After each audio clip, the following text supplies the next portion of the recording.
Why, hello. I'm Isaki Voelker, creator and author of It's Not What It Seems, as well as Let Me Tell You a Tale. And today I want to tell you a tale that came from the idea of what if Alice in Wonderland met Sweeney Todd in a kind of modern situation? Those are my inspirations for today's story. So let's go ahead and get right into it. Don't trip, just fall. Here. I looked up through long black bangs. A beautiful androgynous smile greeted me with an outstretched hand adorned with lit-up bangles and crystal bracelets. In their hand was a baggie containing a few dried fungi. "Oh, no, thank you," I said loudly to be heard over the thumping music spilling out from the open door behind them and the cacophony of sounds associated with the rave. Neon beams of light shot out in sporadic movements. "If you want to go inside, then you'll have to take the dose." Their long UV-reactive hair hung down and brushed against my cheek as they spoke into my ear. Another beautiful smile followed with a wink of their violet eyes.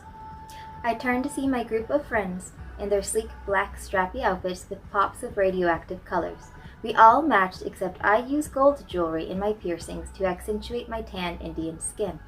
They were all downing the contents of their baggies. One had pills, another had mushrooms, another yet had a small vial of liquid. I looked at my best friend. He was gay. He was black. He took no shit. I expected him to back me up, but he swung back his vial as he eyed me. "Hun, just do it. I've heard good things about this place. It'll be so fun." Fine. I didn't get all done up in this gritty, smog-filled city of Los Angeles to waste the night away. I took the bag once again offered to me and gingerly bit down on the first dose. So dry, so bitter. I picked up the next one and examined it. There were little blue and purple bruises along the stem. And they moved? The colors seemed to swirl up and down in strange patterns. "Hurry up, Amrita!" my friends called out. I ignored the tricks of the light and shoved the rest of my dose into my mouth. "Mint?" the hostess offered. I nodded in response and took a mint from the small tin as we entered through the doorway. I was greeted by lasers strobing down from the high, dark ceilings in patterns of all colors to match the beat pulsating through the black floor. The vibrations traveled all the way up into my lower spine. 2,000 stance hits clashed with dubstep drops and modern effects, making a sound that glided the body into motion from its happy beckoning. My friends and I all looked at one another and smiled, then pointed to the bar. We stepped down a few steps to meander our way, while dancing and holding hands, through the crowd of ravers, cybergoths, decras, and candy kids. We noticed there was a variety of doorways leading out from where we were, the first and main dance hall. Each room had its own color scheme and genre of music. This was indeed an amazing setup, as if Meow Wolf had a baby with the German club scene. When it was our turn to order at the lit-up and transparent bar, our drinks were handed to us in light-up test tubes by a pink-haired and pink-dressed woman. This place did not fail to seduce and allure its guests. I ordered a double surfer and acid. Thought it was fitting. My eyes danced around from one door to another above my drink as I chugged it back in one go. I was intrigued by the entryway to the room with purple lights and fog spilling out. I pointed to the door, and my best friend nodded in agreement. Our two other friends wanted to check out the orange one that had hints of a jungle setup, with leaves poking out and girls in leopard print could be seen dancing in cages near the entrance. It made sense as they were into pet play with their partners. We yelled in each other's ears at the top of our voices to barely be heard by one another. We'd meet back here for another round of drinks in about half an hour, then go explore another room. "Okay, Jules, looks like we're off on our adventure," I yelled to my bestie, and he smiled big. The influence of the alcohol we pre-gamed and the mystery fungi was kicking in, as it does with people around 5 feet. I began to relax and see things in a new way. The streams of light began to vibrate in the air while the music felt hollow in my head. I wrinkled my pierced nose and cupped my hands over my ears, playing with how the music sounded for a moment before laughing to myself. Closing my eyes made me feel as if I was even more immersed in everything. Jules looked at me with a side eye. "You all right?" he mouthed. I nodded and drew a mushroom into the air. It lingered for a moment, and I wondered how that was possible. I was impressed at how quickly the effects started to take place. "You're only just at the beginning. Let's go!" Go! He yelled and pointed to the room we wanted to explore. Our friends were almost at theirs by now. We wound our way like a snake with linked hands as more tubes of alcohol passed by that a pretty little thing was handing out, with 3 arms? I did a double take, but she was already gone by the time my mind caught up with me. Finally, we weaved our way into the foggy room of our choice. The scent of sweet vanilla greeted us. I danced my fingers through fiery beams of light that got caught in the wisp from hidden fog machines. A face in the fog formed in front of me, enchanting, enticing. Everyone that bumped into me faded away as I stood still. Laughter melted, sounds fused. Hey, stay with me now! Jules was talking fast and had a ridiculously large smile. It should not have been able to fit on his face. I turned my attention back to the fog. The face I saw forming had disappeared. The room we entered had huge looming mushrooms that glowed radioactive colors from decorative blacklights everywhere. Glitter and flowers sparkled from under a clear resin-tiled dance floor. They seemed to twist and flow as if in water. I was entranced for a few minutes just watching the flowers dance, not knowing if they were really moving or if it was all in my mind.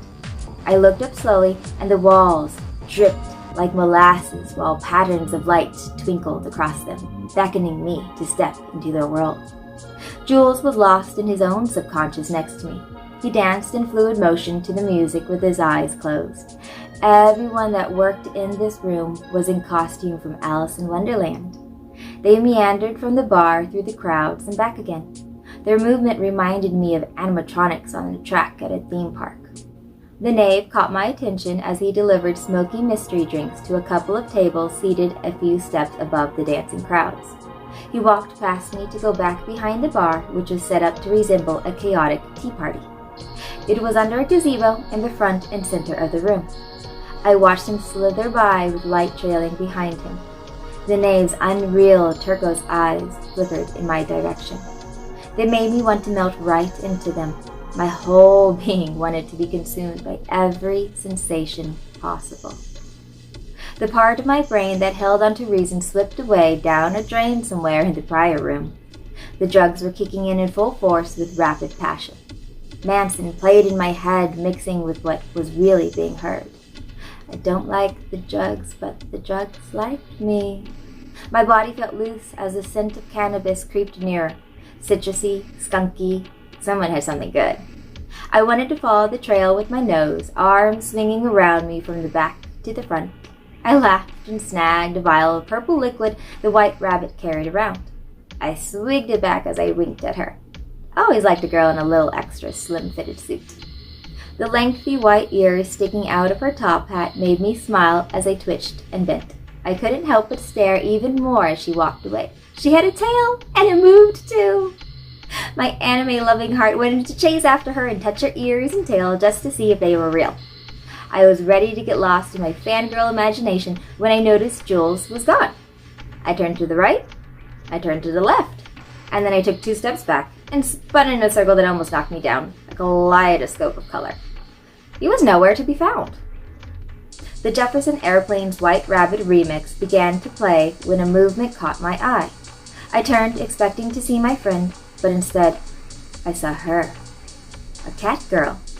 The crowd seemed to part a path for me in patterned motions that would normally appear as a chaotic mess. She stood silent, slender, not too tall, and very pale. Her slanted eyes dripped gold with outer blue circles, hair a deep, dark violet that hung in silky and straight all the way past her hips. Perhaps she was in her young 20s, but her smile showed maturity, as did her movements. She walked in black heels that clicked loudly in my head. Her pleated miniskirt swished side to side. It matched her hair very well. Her top was a striped corset in black and pale purple. A large bell hung from her neck, while silver bangles adorned her arms. She was alluring in every way.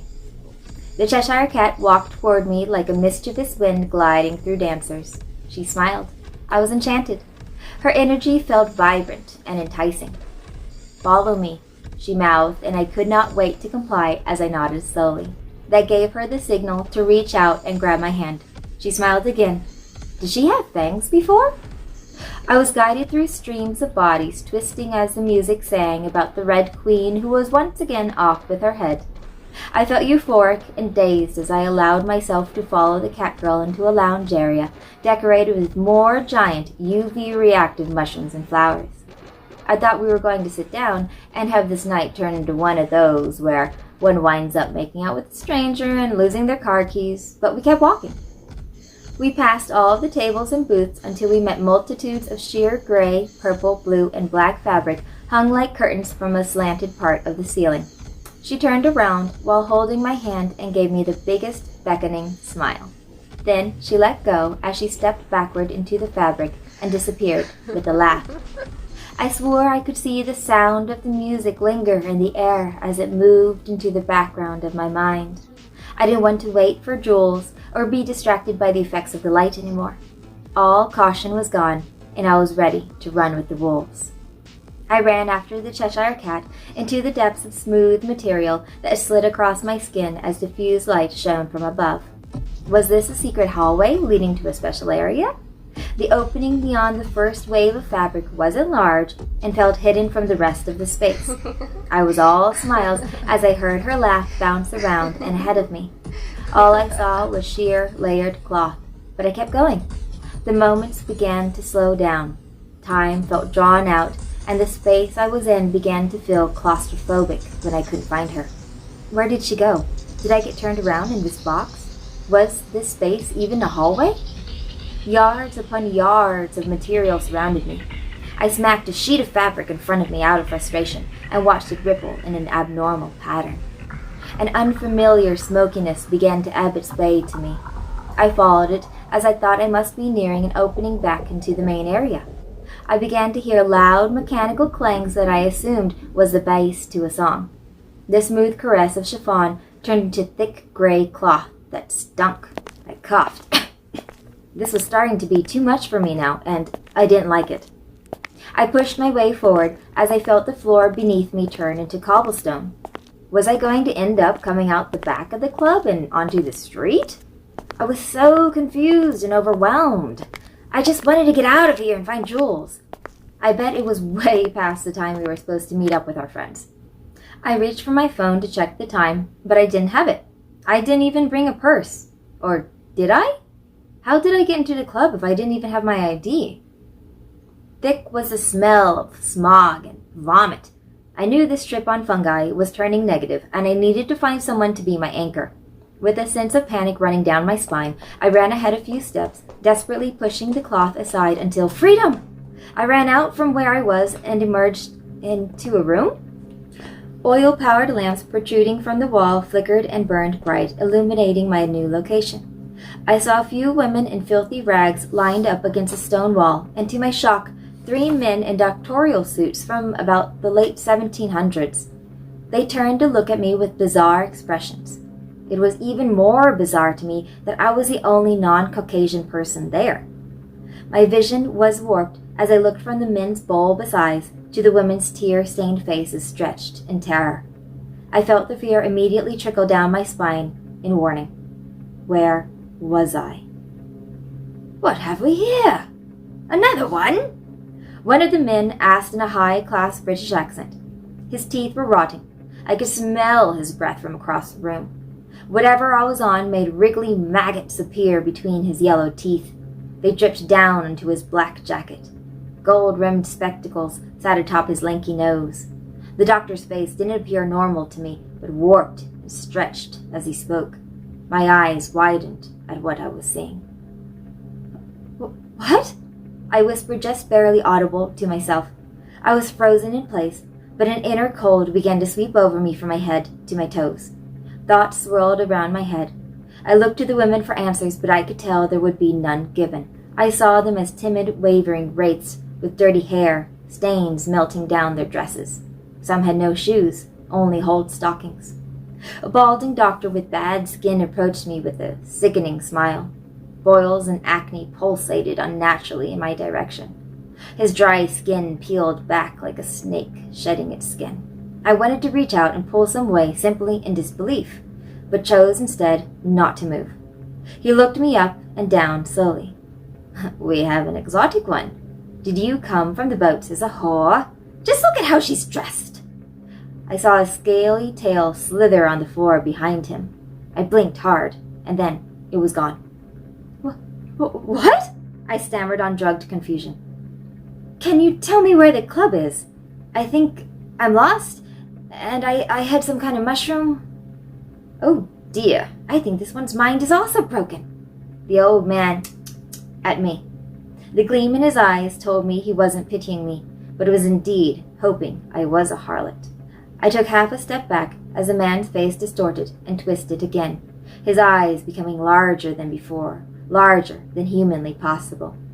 His mouth drooped low into an unsettling grin. Do you see how small her pupils are? One doctor asked another. I habitually reached out for my non-existent phone as I stared back with wide eyes. This time, I felt it in my back pocket.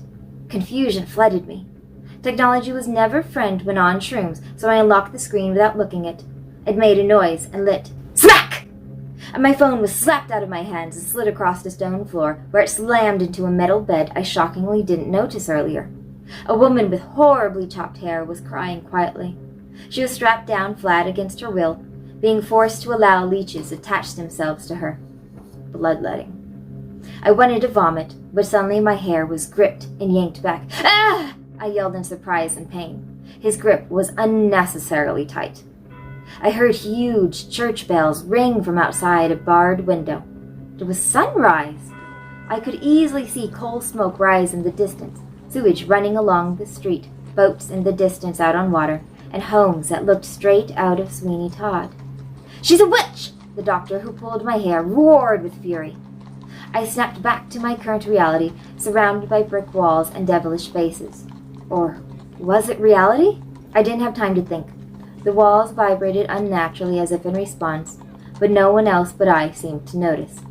Take her to her cell! I didn't fully understand what was happening, but I knew I had to run. I kicked the doctor hard with my boot. He yelled in surprise and let go of my hair. I dashed toward the hanging material where I came from.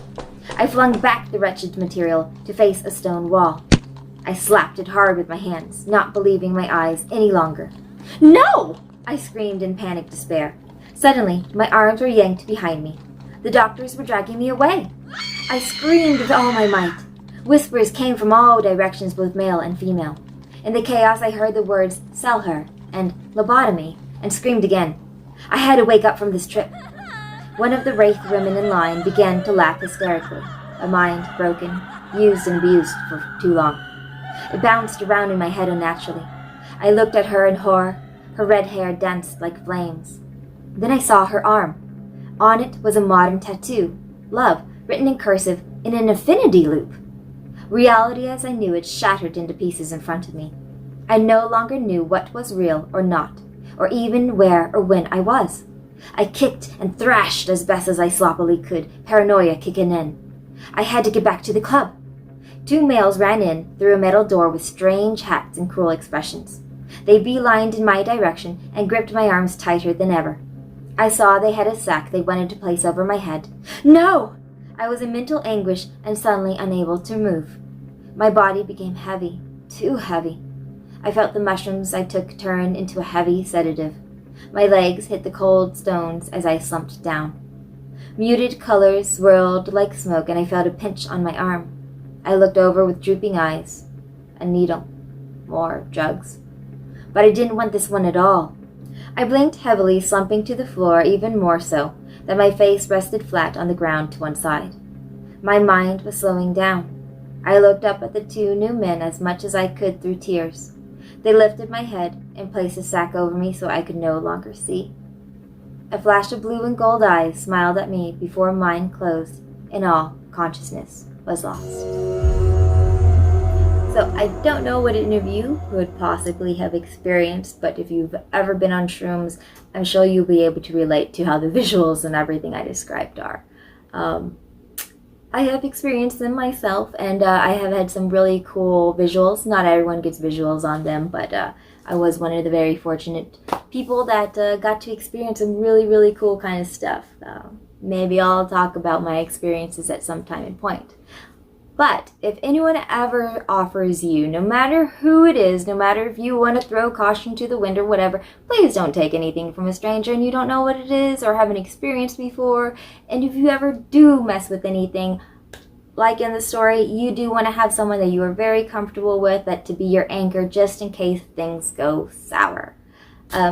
So anyways, happy Pride Month to you all, and I'm sorry this video is out late, but if you saw my update from last time, I do experience a lot of health issues. I am going to be going in for surgery very soon in this month of June, and that's going to inhibit my use on my dominant hand for a while and working with a laptop and being able to type and write and all that kind of stuff. But as soon as I heal from that, I really hope that everything's going to go really well and I'll be able to use the laptop and stuff again. I was in an accident in November of 2020. I was a pedestrian that got hit by a car. The driver fell asleep at the wheel, and since then my life has been flipped turned upside down, to quote Fresh Prince. Anyways, I hope you guys did enjoy this story. It is a little bit different from the others, but I wanted to kind of have fun and play around, and yeah, so that whole ending scene where she walks into kind of an asylum, I pictured how the asylum looked in Sweeney Todd. They had all the girls when the wig maker apprentice comes in to try to get some beautiful golden hair from his wigs. And if for some reason you have not seen Sweeney Todd, I highly, highly recommend it. It is a very good movie. It is a musical, but I mean, it's got Johnny Depp in it and Helena Bonham Carter, so can't really go wrong there. It's a very good movie. I really do like it. And I'm a huge fan of Alice in Wonderland. I mean, who kind of isn't? If you have not read the originals, they are not like the Tim Burton movies. They are not like the Disney Alice in Wonderland. It is so much more bizarre, so much more out there that, yeah, you guys should definitely check out Alice in Wonderland and Through the Looking Glass. 2 different books, but you can get books that have both of them in the same thing. I got 1 or 2 versions of them. It depends on like the artwork and stuff and how old it is. Yeah, I'm a big fan. So last but not least, for those of you that have been following, I do kind of hide a couple different things in my videos. So we'll see if ever anyone kind of notices and picks up on things. Because, as you guys know, these videos are never as it seems. I'll see you guys next time. Bye! The womb. The lengthy white ears sticking out. I always liked a girl in an extra slim fit. Did I read that right? Oil-powered lamps protruding from the wall flickered and burned bright, illuminating.